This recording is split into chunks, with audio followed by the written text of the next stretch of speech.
For decades, Bob Dylan has said almost nothing about the people who stood beside him at the top of music history, which is exactly why what he just revealed about Joni Mitchell is so shocking. In an unexpected moment of honesty, Dylan didn't just admire her, he exposed the tension behind it. Calling Joni hard to read and unpredictable, he hinted at a relationship that may have been far more complicated than fans ever realized, because behind their legendary careers lies a story filled with quiet rivalry, misunderstood respect, and even a song that seemed to take direct aim at Dylan himself. And now, with just a few rare words, the truth is finally starting to surface. But it raises one question above all. What really happened between Bob Dylan and Joni Mitchell? To truly understand why Bob Dylan's words carried so much weight, you first have to understand Joni Mitchell herself, not just as a musician, but as a force of nature in the world of art. Joni was never simply a folk singer following a trend. She was a poet, a storyteller, and in many ways, a painter who used music instead of canvas. Her lyrics didn't just describe emotions, they dissected them. In songs like A Case of You and Both Sides Now, she explored love, loneliness, freedom, and heartbreak with a level of honesty that felt almost uncomfortable, as if listeners were being allowed into thoughts most people would never dare to share. She didn't soften her feelings for the sake of popularity, and she never reshaped her voice to fit expectations. That refusal to compromise became the very core of her identity. But that same brilliance came with a sharp, often intimidating edge. Joni was known for her fierce independence and strong personality, qualities that could easily turn into conflict. She didn't see the music industry as a friendly space filled with collaborators. She saw it as a battleground where artistic integrity was constantly under threat. While others adapted to trends or built alliances, Joni stood apart, determined to remain entirely her own. She resisted labels, rejected limitations, and refused to be placed into any category that didn't fully reflect who she was. And that kind of uncompromising stance didn't just earn her admiration, it also created tension, even resentment, among her peers. That tension became impossible to ignore when she publicly referred to Dylan as a plagiarist. It wasn't a casual remark. It was a direct challenge to one of the most celebrated figures in modern music. At a time when Dylan was widely praised as a groundbreaking genius, Joni's words cut through that image, suggesting that his artistry relied too heavily on borrowing from others. For many fans, it was shocking, even uncomfortable to hear. But for Joni, the issue wasn't personal. It was philosophical. She believed that originality was sacred, that true art had to come from a place of complete authenticity. And if she felt that standard was being compromised, she had no hesitation in speaking out, no matter who it offended. Now place those two personalities side by side, two of folk music's most influential figures, both fiercely proud, both unwilling to bend, both deeply protective of their creative identity.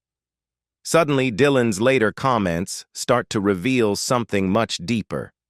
When he described Joni as hard to read and unpredictable, it wasn't criticism in the usual sense. It was an acknowledgement of how complex she truly was. There was something in her that was both magnetic and distant, inviting admiration while keeping people at arm's length. Even for someone like Dylan, who built his own mystique around ambiguity, Joni remained difficult to fully grasp. And Joni, for her part, never softened her stance. She continued to challenge what she saw as inauthenticity in the industry, even if it meant isolating herself or damaging relationships. She didn't chase approval, and she didn't care about maintaining comfortable connections. If anything, she seemed to thrive on standing apart, on being the voice that disrupted rather than agreed. What emerged between them was never a simple friendship. It was something far more layered, a relationship built on mutual respect, undeniable influence, but also quiet friction, and philosophical disagreement. Joni admired Dylan's impact, but questioned the foundation of his artistry. Dylan respected Joni's brilliance, but struggled with her intensity and unpredictability. But Bob Dylan wasn't the only one who felt the edge of Joni Mitchell's honesty. Throughout her career, Joni built a reputation not just as a brilliant artist, but as someone unafraid to challenge and sometimes clash with anyone around her. Her circle was filled with legendary names, yet many of those relationships carried an undercurrent of tension. One of the most well-known was her complicated bond with David Crosby. Crosby once played a key role in her career, even producing her work, and the two shared a deep creative connection. But that closeness didn't come without friction. Crosby openly admitted that working with Joni could be exhausting, famously saying, "She's brilliant, but my God, is she difficult."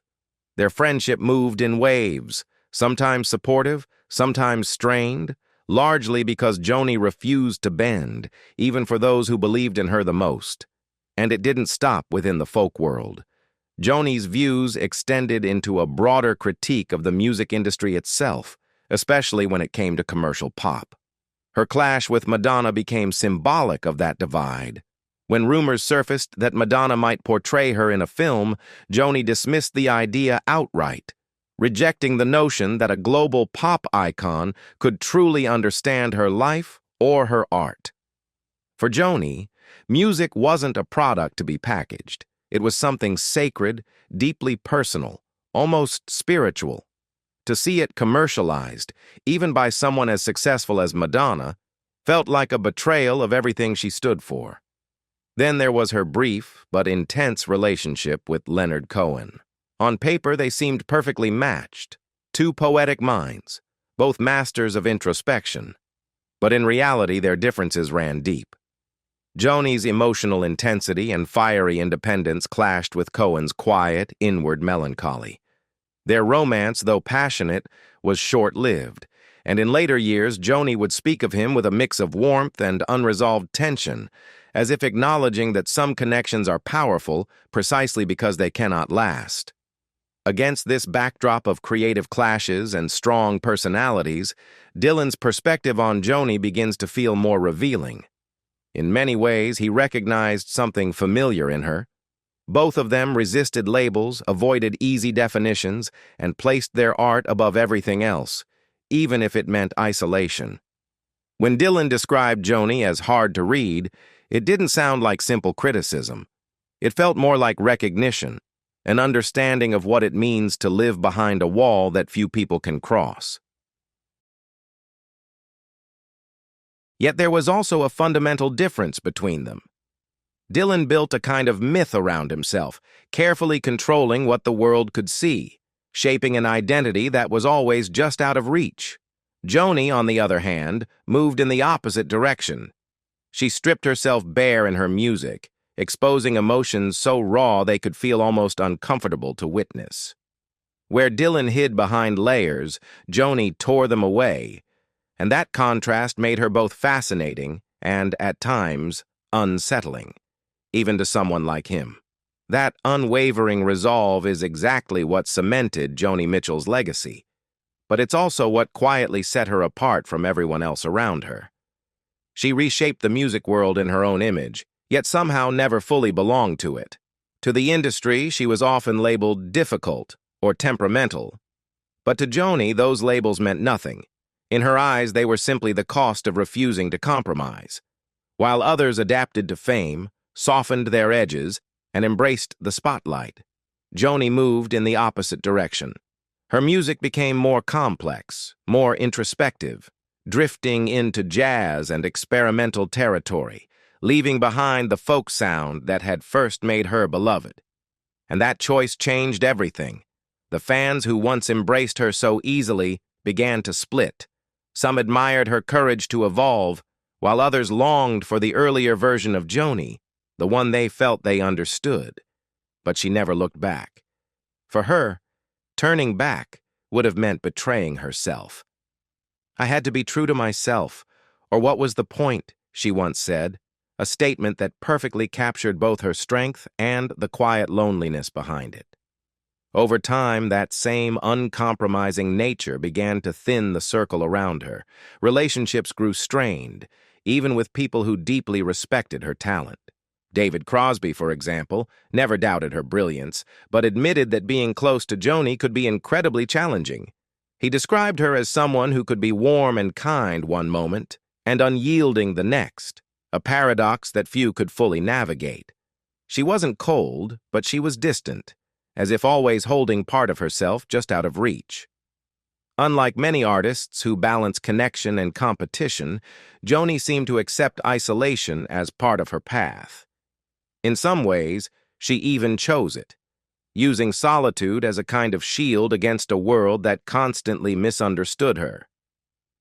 Awards and recognition continued to come, but they didn't necessarily bring her closer to others. If anything, they seemed to highlight the distance. She was admired, even revered, yet always slightly outside the circle.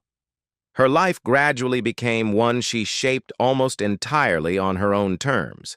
She found comfort not in the industry, but in quieter spaces, nature, painting, reflection. Her music connected deeply with millions, but her personal world often felt removed, as though the price of that connection with audiences was a growing disconnect from those around her. It was a strange contradiction, immense success paired with a sense of solitude that never fully disappeared. And this is where Bob Dylan's perspective becomes especially revealing. Among her contemporaries, he was one of the few who seemed to truly understand the weight of that kind of artistic life. He saw in Joni not just brilliance, but a mirror of his own resistance to compromise. When he spoke about her, there was admiration, but also something more reflective, almost wistful. "That's Joni, unbreakable, but at what cost?" he once suggested in essence, capturing the paradox of her journey. Because from Dylan's point of view, Joni's loneliness wasn't accidental. It was the result of a lifetime spent choosing truth over comfort, art over connection, authenticity over acceptance. He respected that deeply, but he could also see the quiet heartbreak within it. The story of Joni Mitchell isn't just one of artistic triumph. It's a story shaped just as much by isolation as it is by brilliance. From the outside, her legacy looks almost untouchable. One of the greatest songwriters of all time, a voice that redefined what music could express. But behind that legacy lies something far more complicated. Her journey was filled with long stretches of solitude, a path driven by an unshakable commitment to her vision that often left her admired, yet alone. Fans celebrate the music, but they also remember the cost, the friendships that fractured, the connections that faded, and the quiet reality that, for Joni, there may never have been another way to live. Her life unfolded as a constant tension between greatness and conflict. Relationships that began with admiration often drifted into disagreement, even rivalry. Joni didn't ask for respect, she demanded it, and she held others to the same uncompromising standards she set for herself. Very few could meet those expectations, and even fewer could endure them. It created an environment where closeness was difficult to sustain, where even the strongest bonds could slowly unravel under the weight of her intensity. To many, she was inspiring. To others, she was impossible. In truth, she was both. That's why when Bob Dylan finally spoke about her with that rare mix of admiration and frustration, it resonated so deeply. He understood what others often missed, that Joni wasn't just difficult for the sake of it. She was a force, a rare kind of artist who refused to separate her life from her art. But that same force could burn just as quickly as it inspired. Bridges were built, and just as often they were left behind. The relationships she lost became part of her story, just like her songs, each one reflecting the price she paid to remain completely, unapologetically herself. Today, Joni is remembered not only for her music, but for the intensity she brought into every aspect of her life. She didn't simply exist within the industry, she challenged it, confronted it, and often rejected it entirely, To her, music was never meant to be comfortable or commercial. It was meant to be honest. And she used that honesty like a blade, cutting through anything she saw as false or superficial. It made her unforgettable. It also made her difficult to stand beside. But that fire came with consequences. The same relentless pursuit of truth that elevated her art also complicated her life. Her conflicts, her criticisms, her refusal to soften. These weren't isolated moments, but part of a larger pattern that shaped her entire journey. She pushed boundaries others wouldn't dare to touch, but in doing so, she often moved further away from the people around her. It wasn't necessarily a choice between connection and isolation. It was the inevitable result of living without compromise. And maybe that's the most haunting part of Joni Mitchell's story. Her brilliance will always endure, shining through every lyric and melody she created. But alongside that brilliance is the image of a woman who never stopped questioning, never stopped challenging, and never allowed herself or anyone else to take the easy path. It's what made her legendary, and it's also what made her in many ways alone.